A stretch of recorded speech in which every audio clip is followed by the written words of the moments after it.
6:30 in the evening, a socket slipped and fell inside a Titan II missile silo.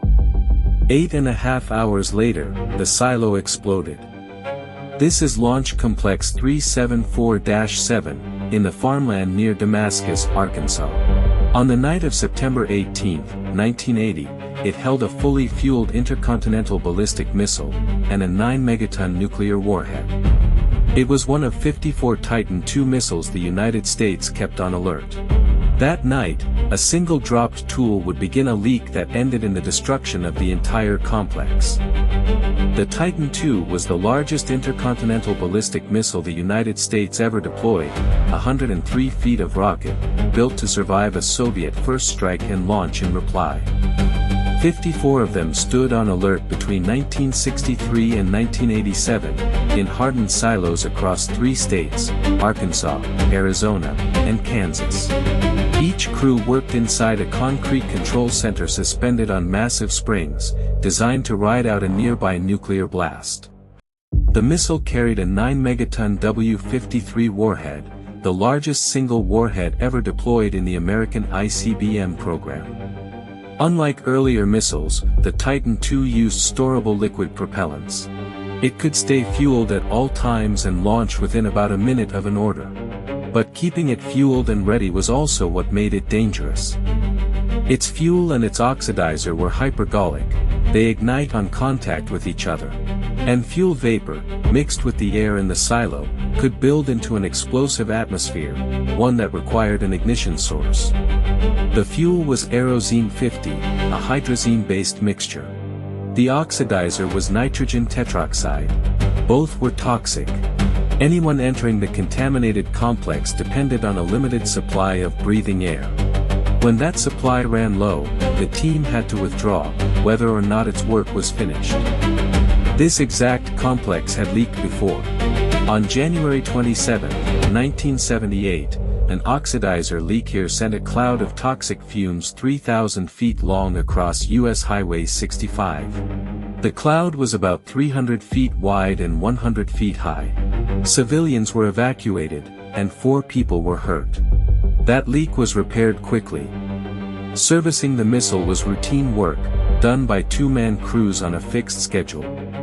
2 airmen from the propellant transfer system team went down to service the missile, David Powell and Jeffrey Plum. A recent change to the maintenance procedure called for a torque wrench. That tool had been left behind, and a ratchet was used instead. The ratchet was about 3 feet long and weighed roughly 25 pounds. Its socket was 3 1/8 inches across and weighed about 8 pounds. As they worked, the socket slipped off the ratchet. It fell about 80 feet down the silo, bounced off the thrust mount, and struck the missile. It pierced the first stage fuel tank. Fuel began to spray out under pressure. The time was 6:30 in the evening. From that moment, the fuel kept escaping, and the silo began to fill with vapor. A Titan II held tons of propellant. Now one of its tanks was torn open, and the pressure inside was falling. If it dropped far enough, the missile could collapse under its own weight, and bring the fuel and the oxidizer together. In the control center below the surface, the crew worked through the emergency checklists. Among them were analyst Rodney Holder and Deputy Commander Alan Childers. The commander of the 308th Strategic Missile Wing formed a hazard team. Little Rock Air Force Base and SAC Command were alerted, and the response climbed the chain of command to General Lloyd Levitt, the Vice Commander of Strategic Air Command, who directed the effort to save the complex from headquarters through the night. By 9 o'clock, the crews on the surface were pulled back. Soon after, about 1,400 people were evacuated from the area around the site, roadblocks went up, and the highway was closed. The wait stretched past midnight. Above ground, under floodlights, teams gathered, while the fuel kept leaking and the vapor kept building. To measure the danger, men were sent back inside, to read how much fuel vapor was in the air, and to judge the condition of the complex. The first team, Rex Huckle and Greg Devlin, cut through the security fence and forced the steel outer portal, held shut by an electromagnetic lock, using a crowbar and hand tools. They tried to reach the vapor detector panel. Their breathing air ran low before they could open the inner blast doors, so they withdrew. As the pressure continued to fall, commanders still lacked a reliable reading from inside the complex.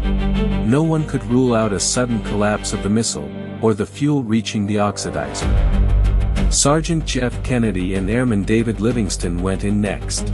The readings showed the atmosphere at its maximum, explosive. An order came down to turn on an exhaust fan. Around 3 in the morning, the vapor ignited. The exact ignition source was never conclusively established. An electrical arc was considered the most likely cause. The silo exploded. The 740-ton launch duct door was thrown some 200 feet into the air, and came down about 600 feet away. The warhead was hurled out of the complex. David Livingston was killed. Jeff Kennedy was thrown roughly 150 feet, and survived. The warhead came to rest about 100 feet from the entry gate. The explosion came from the missile's propellant. The warhead did not detonate, and no radioactive material was released. Its safety features had worked as designed, and it was recovered largely intact, with only minor damage. 4 days later, the warhead was transported to a facility near Amarillo, Texas, for dismantling and inspection. 1 airman was dead. 21 people were injured, by the explosion, or during the rescue. The launch complex was destroyed.